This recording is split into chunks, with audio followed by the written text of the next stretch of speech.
Hey everyone, in this video we're looking at Pythagoras' theorem.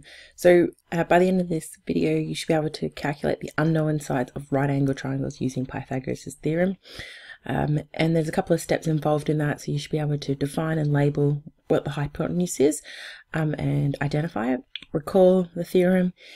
Use the theorem to find a hypotenuse or the short sides, so the other sides. When you watch this is a GIF. Essentially what it's trying to tell you is that Pythagoras' theorem is there's an established relationship between the two short sides, so we call those A and B, as you can see here as well, and the long side. So that relationship can be said in lots of words, so that there, or simply, so this is the beauty of mathematics and using symbols, is that the square of the hypotenuse, so c squared, equals the square of the two shorter sides, the sum of those two shorter sides, sorry. And so that's c squared plus equals a squared plus b squared. So all that's there. Now the trick here is knowing where the hypotenuse is. Once you've got that sorted, it's a smooth sailing. So hypotenuse is always going to be the long side, the longest side, and it's going to be opposite this right angle here. So I'm just going to draw that in. So Pythagoras' theorem applies only to right angle triangles. So there is a right angle here, and then once you've worked out where the right angle is, you can then go the side that is opposite, and that is your hypotenuse. So a couple of other things to remember is inverse operation. So that is the opposite of something. So when we talk about algebra, we use the opposites to find the solution or the unknown. So opposite of adding is subtracting, and vice versa. Multiplying is dividing, again vice versa. And then we talk about squaring a number. So if we've got squares in our formula, we need to work out what the inverse is. Now if you're saying like 81, what number multiplied by itself gives us 81? Now we know that that is a square number of 9. However, we don't, when it comes to more non-square numbers, so like say 82 or 83, we can't actually work out what that number is. So like just by using number facts. So we need to actually use the square root. So your calculator has that button on it. You hit the square root and put the number in, and that'll give you your inverse. Okay, so let's have a look at using Pythagoras' theorem to find the hypotenuse, so our long side. So it always helps to label your sides before you calculate anything. So that way you're not getting confused of what you are looking for when it comes to your unknowns, when it comes to substituting your values into your formula. So the first thing I'm going to do is just label my things here. X here, well, I know based on my title that it's going to be the hypotenuse. That's a clue as well.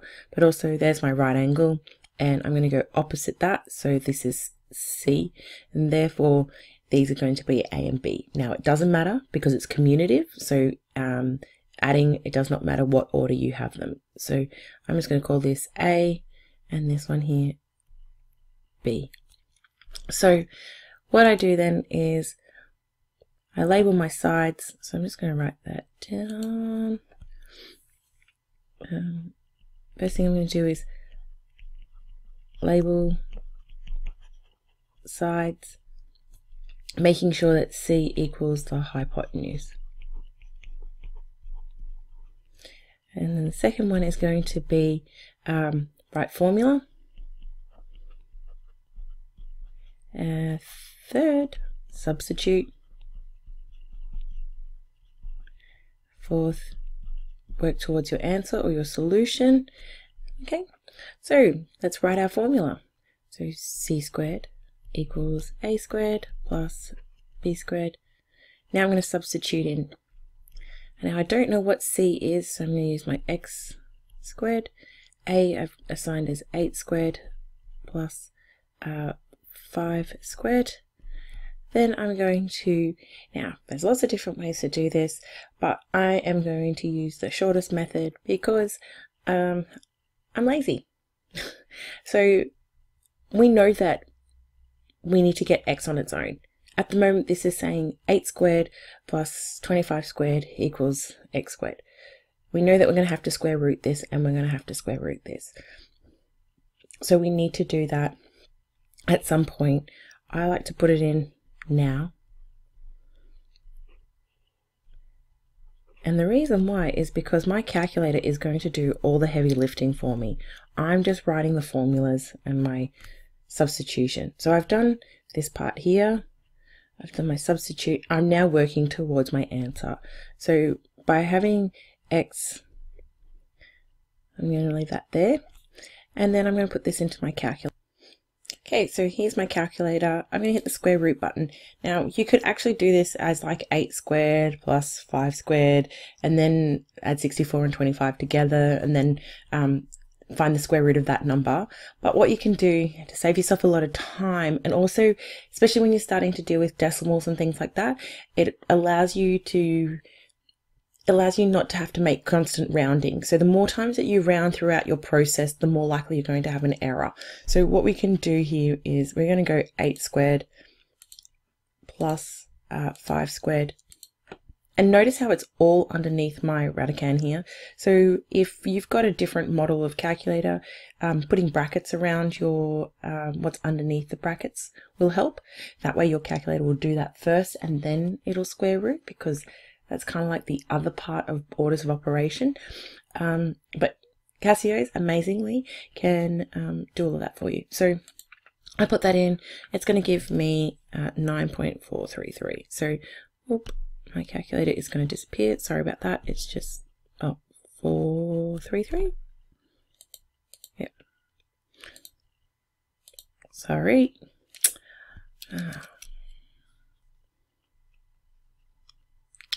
Took too much away.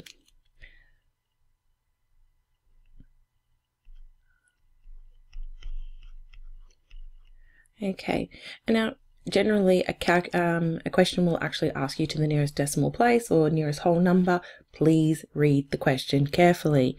Now I'm going to make the assumption that we are 2 decimal places, so 9.43. Okay. So that is finding the hypotenuse. This is generally the more straightforward thing.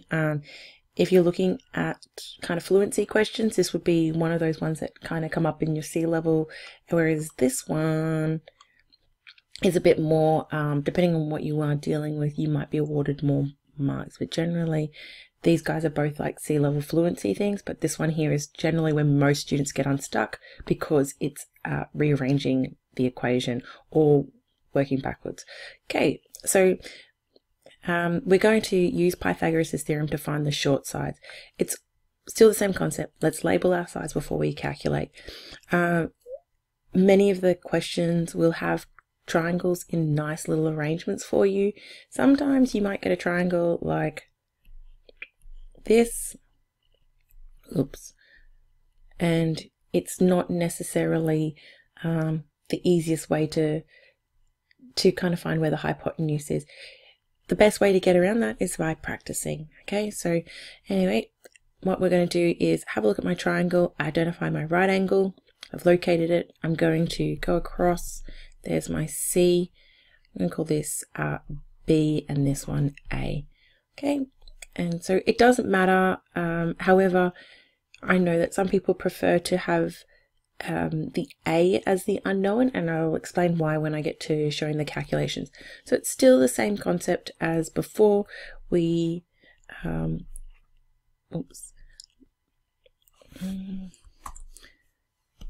one, you're gonna label sides, and C is always going to be the hypotenuse, even if it is known. 2, formula. 3, substitute. 4, answer. Check your units. Okay, so C squared equals A squared plus B squared. Substitute in. I've got a C, so it's going to be 14 squared. A I do not know, so I'm going to leave that. B is 8 squared. Now I'm going to take this and rearrange to find A. So I take this here, and I'm going to move all of that over before I get started. So that is what I am going to do.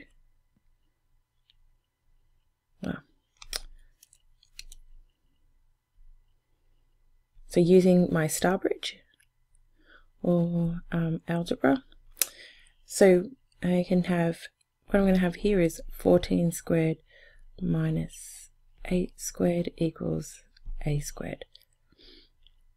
Sorry, I should put that over there with it. Yep. And then what we're going to do is solve. So just like with the other side where I said I'm a bit lazy and my calculator does the heavy lifting. So I've already put that into my calculator. There it is, square root of 14 squared minus 8 squared. It's going to give us 11 squared. So I'm just going to realize I've made a boo-boo here. I've brought the a squared down when it should just be a. And then my answer was, sorry, because I'm terrible at remembering more than a couple of numbers, 489.